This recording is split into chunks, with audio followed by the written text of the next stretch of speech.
La chèvre est un animal très affectueux. Il suffit d'en s'approcher d'une une fois pour... voilà, ça parle tout seul. Ça a la particularité de fonctionner individuellement et en troupeau par rapport à d'autres ruminants, les brebis ou les vaches. Et en fait, elles demandent un lien affectueux. Donc, quand elles sont heureuses, déjà, elles ont un bon poil, pas un poil piqué. Hein, elles ont une bonne santé par rapport aux parasites. Elles sont bien portantes, elles ont l'œil vif. Voilà, elles vous fixent des yeux. Elles ont un bon temps-plan. Et puis, elles ont des gratouilles en permanence, quoi. Donc, là, en ce moment, ici, il y a donc 38 chèvres en tout. Elles n'ont pas toutes donné du lait. Cette année, il y en a 35 qui ont donné du lait. Et nous avons Monsieur les Boucs, là, Herman, le plus âgé, et Jupiter. Et les chiens des troupeaux qui les protègent, qui s'appelle Joseph les Patous, qui est par là. Une journée classique en ce moment, on est en période de fin d'étarissement. C'est la période pendant laquelle on ne va plus solliciter du lait. Parce que j'ai mis les boucs début septembre, on est début décembre. Donc en principe, elles sont quasiment toutes pleines. Donc c'est le début de la gestation. Pour une chèvre, c'est 5 mois de gestation. Donc elles vont mettre bas en février-mars. Et donc on va, une journée en ce moment, à cette période de fin d'étarissement, c'est la ration du matin. Je les bloque comme ça, quelles que soient les hiérarchies. Elles mangent une bonne ration équilibrée au moins une fois par jour les matins. Et après, au bout de 2 heures, là, je vais les lâcher.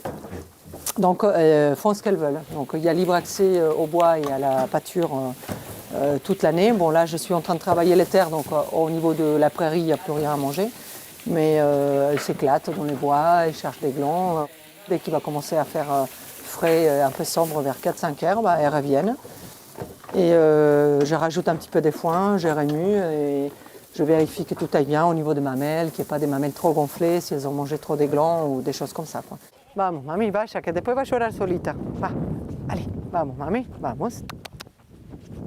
Je me suis installée ici parce que ça me permettait justement l'autonomie alimentaire. Donc, qui a plusieurs intérêts, en fait. Les premiers, c'est qu'au niveau de la rusticité des animaux, c'est-à-dire qu'elles sont habituées et au niveau du système immunitaire à manger ce qui pousse sur place.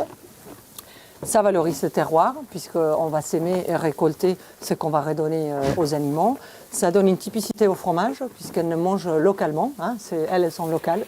Une garantie au niveau de la santé animale, une garantie au niveau de la typicité du fromage, de la qualité du lait, et au niveau de la liberté de produire ce qu'elles mangent, quoi.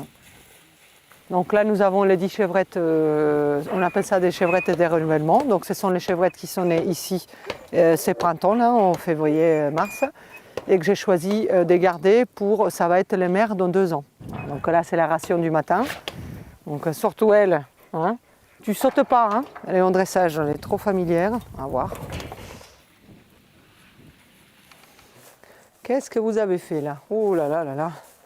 Je travaille en essayant de respecter toutes les étapes depuis la traite jusqu'à la fin de l'affinage. De ce que j'ai appris en fait dans cet univers fromager français, c'est une technologie traditionnelle, donc avec un moulage à la louche. Donc je les travaille individuellement, je moule à la louche vraiment un par un. Ça respecte la microbiologie du cahier, ça donne en fait un maximum de chances au fromage de s'exprimer avec la typicité du coin.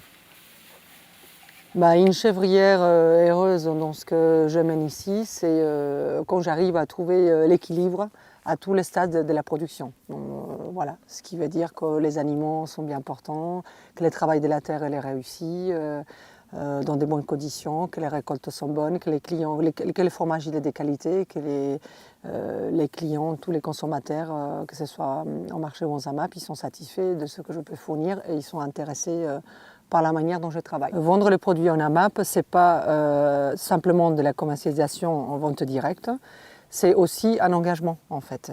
Moi, je suis engagée vis-à-vis de la vie, de la nature et de l'environnement à mener cette production-là en essayant de respecter un équilibre des vies à tous les stades, végétal, animal et aussi dans la relation avec l'être humain. Et les AMAPiens ont un engagement avec les producteurs. Tôt ou tard, pendant la saison des distributions, ils sont vraiment très intéressés. Ils veulent ils viennent, donc voir comment ça se passe, mais même au-delà de ça, c'est savoir ce qui se passe, quel moment on vit à la ferme, comment ils vont les animaux, comment on les traite, comment je gère les naissances, qu'est-ce que je fais des petits, de quelle manière je travaille les fromages. C'est pas juste je viens, je prends mon produit, je le consomme chez moi, c'est qui est ce producteur, comment il travaille, qu'est-ce qui se passe. Donc ces liens, en fait, dans cette relation-là, ça donne de la confiance. Qu'est-ce qu'il m'apporte? Il m'apporte surtout de la force, en fait, parce que être en contact, en lien avec des personnes qui attendent vos produits, qui espèrent, qui vont se régaler, qui vous disent en permanence, puisque vous voyez les mêmes personnes pendant toute la saison, qui se régalent, qui sont intéressés par ce que vous faites. Ça, la première chose, c'est de la force, parce que cet intérêt me transmet une valeur, en fait, par ce que je fais, et qui me donne la force de continuer. C'est vraiment... C'est dur comme emploi du temps, de travailler la terre, soigner les animaux, faire la fromagerie, la traite, la fromagerie et commercialiser tout en vente directe. On n'est pas à des journées de 8 heures, on est à des journées de 16 heures sur une bonne partie de l'année minimum et tous les jours, 7 jours sur 7.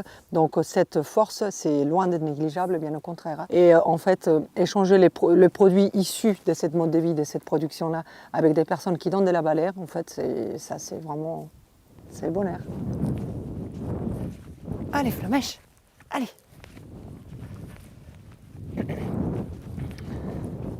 Allez, allez ma belle, va.